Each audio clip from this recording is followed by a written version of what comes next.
Dear fellow ham radio operators, I thought I would take a few minutes to discuss Ircddb versus Ircddb Gateway, two separate products. Many people are getting confused between the two and are using the name Ircddb when they really mean Ircddb Gateway. Ircddb is a call sign routing expediter. That's how I'll define it. I'm not sure what the real definition of it is, but it is a call sign routing expediter. It seems to work better than other stuff out there.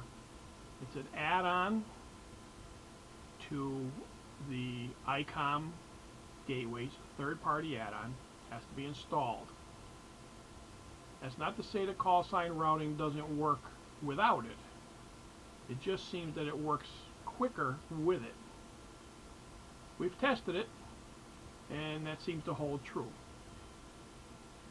But that's all that product does for anybody if it's installed on a gateway, an ICOM gateway to be specific.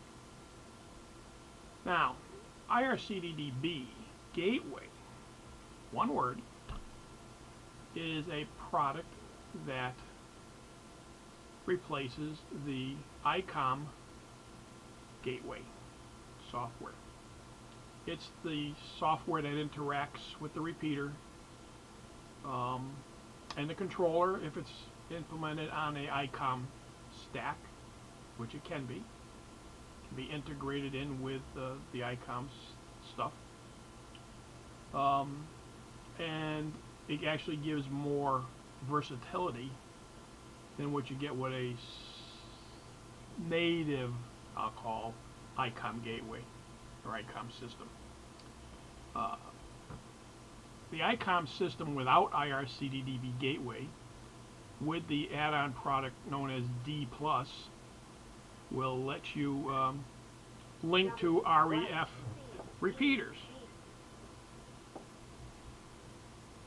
or other gateways, ICOM gateways, via D+.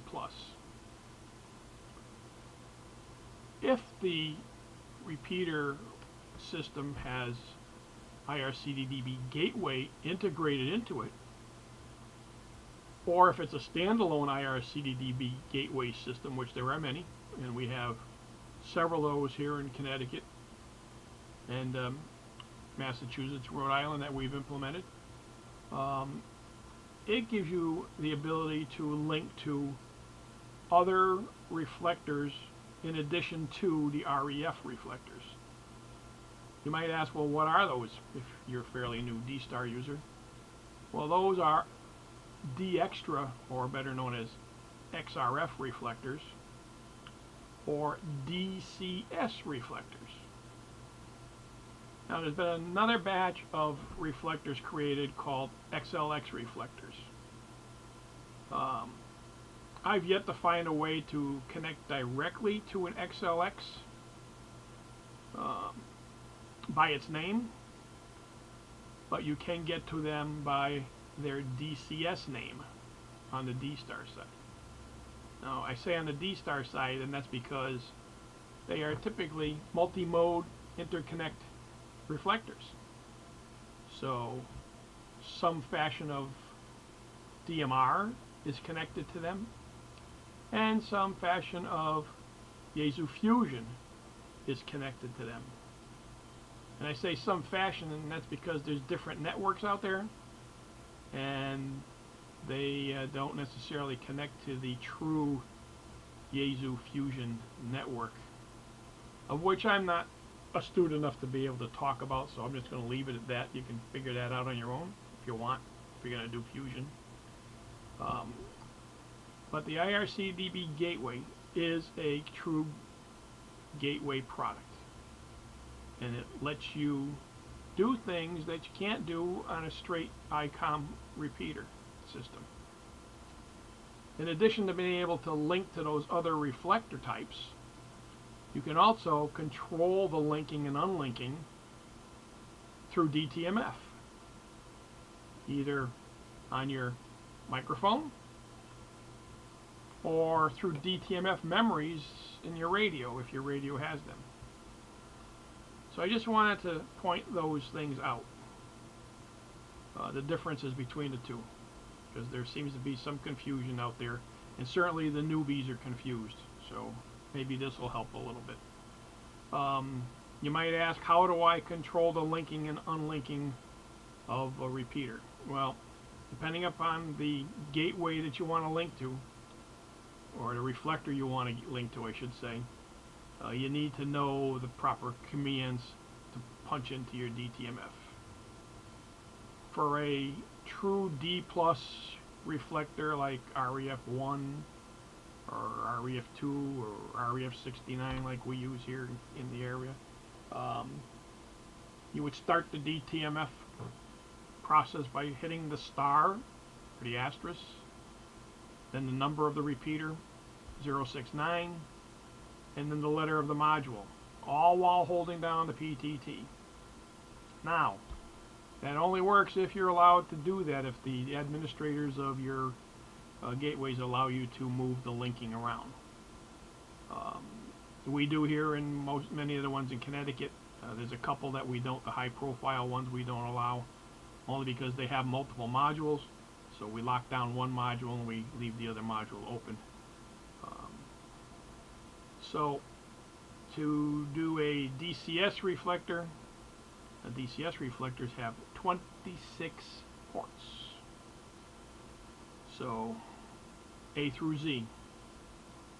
The way you would link one of those is you would punch in D, the number that you want.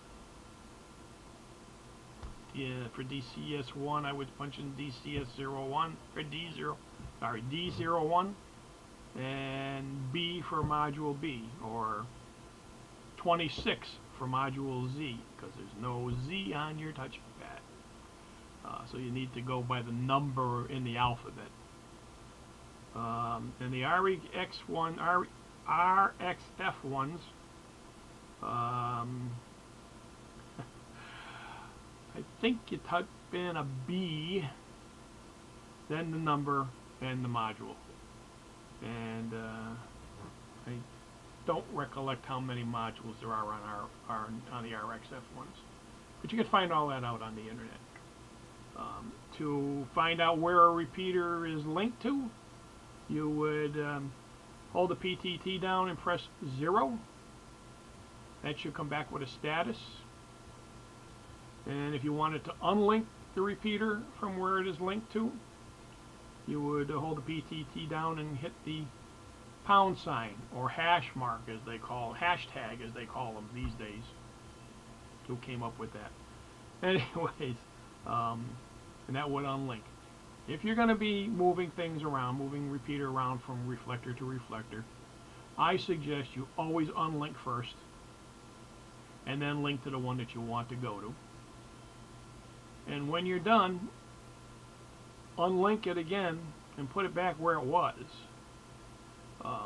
Some systems will automatically go back to where they were linked when there is no local RF activity. In other words, somebody transmitting locally into it for a fixed period of time, and that time varies by the gateway and what the gateway owner wanted to do. So hopefully that's given you some at least basic information about the difference between Ircddb and Ircddb Gateway, and what Ircddb Gateway really does for you. I hope that helps. Feel free to contact me if you want more information. Have a great day. 73 W1FJM.